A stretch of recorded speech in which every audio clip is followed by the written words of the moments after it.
কেমন আছেন সবাই? তো আজকে যে বিষয় নিয়ে কথা বলতে চাচ্ছি, বিষয়টি হচ্ছে সড়ক দুর্ঘটনা। তো আমরা দৈনন্দিন খবরে দেখতে পাই সড়ক দুর্ঘটনার সচরাচর খবর। দেখা যায় প্রত্যেক দিন বা প্রতিনিয়ত এ সকল দুর্ঘটনা ঘটেই চলছে।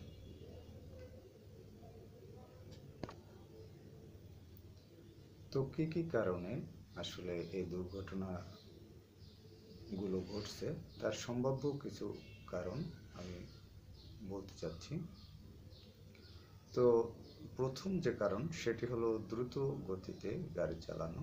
দেখা যায় অনেক সময় গাড়ি চালক যারা তারা বেপরোয়াভাবে গাড়ি চালায়, যার কারণে কিন্তু কখন দুর্ঘটনা ঘটে তাদের জানা থাকে না বা তাদের অজান্তেই কিন্তু দুর্ঘটনাগুলো ঘটে থাকে। এছাড়া গাড়ি চালানোর সময় অন্যমনস্ক থাকা, তারা যদি গাড়ি চালানোর সময় অন্যমনস্ক থাকে তাহলে কিন্তু এ ধরনের ঘটনা ঘটতে পারে।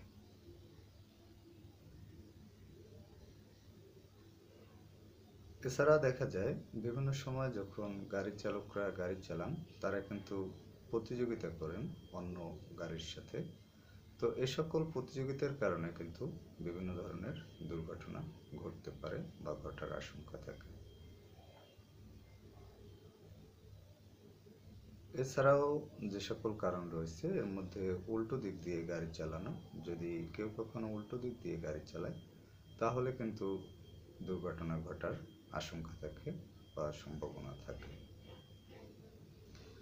আইন না মেনে চলা, যে সকল ট্রাফিক আইন রয়েছে সেগুলো না মেনে চললে কিন্তু দুর্ঘটনা ঘটার সম্ভাবনা থাকে এবং দুর্ঘটনা ঘটতে পারে। ট্রাফিক আইন অনুযায়ী যদি গাড়ি চালানো হয় তাহলে কিন্তু দুর্ঘটনা এড়ানো অনেকাংশেই সম্ভব।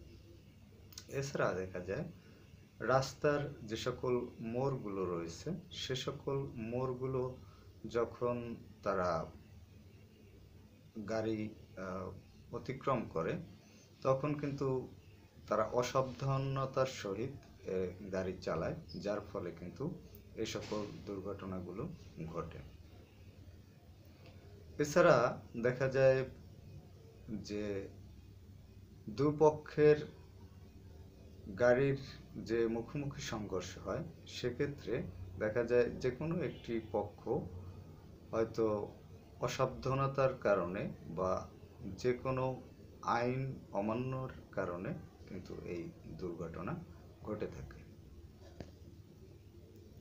এছাড়াও কারো যদি কোনো ব্যক্তিগত ক্রোধ থাকে সেগুলো পূরণের জন্য অনেক সময় কিন্তু এই যানবাহন সেক্টরে দুর্ঘটনা ঘটে থাকে। গাড়িতে যদি যান্ত্রিক ত্রুটি থাকে তাহলে যান্ত্রিক ত্রুটির ফলে গাড়িতে অনেক সময় দুর্ঘটনা ঘটে।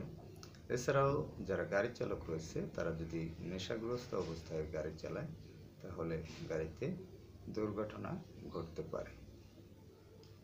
তো এছাড়াও হয়তো বিভিন্ন ধরনের কারণ রয়েছে, তবে আমাদের গাড়ি চালানোর সময় বা যে কোনো যানবাহন চালানোর সময় খুবই সতর্ক এবং সাবধান এবং মনোযোগের সাথে গাড়ি চালানো উচিত, যাতে দুর্ঘটনা না ঘটে।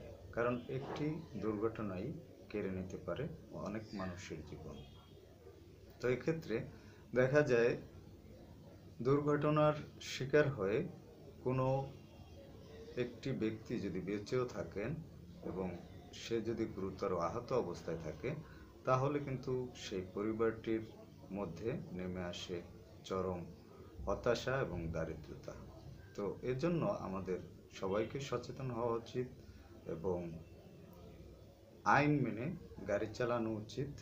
গাড়ি চালানোর বা যানবাহন চালানোর যে সকল নিয়মকানুন রয়েছে সেগুলো আমাদের সকলকে মেনে চলা উচিত এবং সাবধানতা ও সতর্কতা অবলম্বন করা উচিত যানবাহন চালানোর ক্ষেত্রে।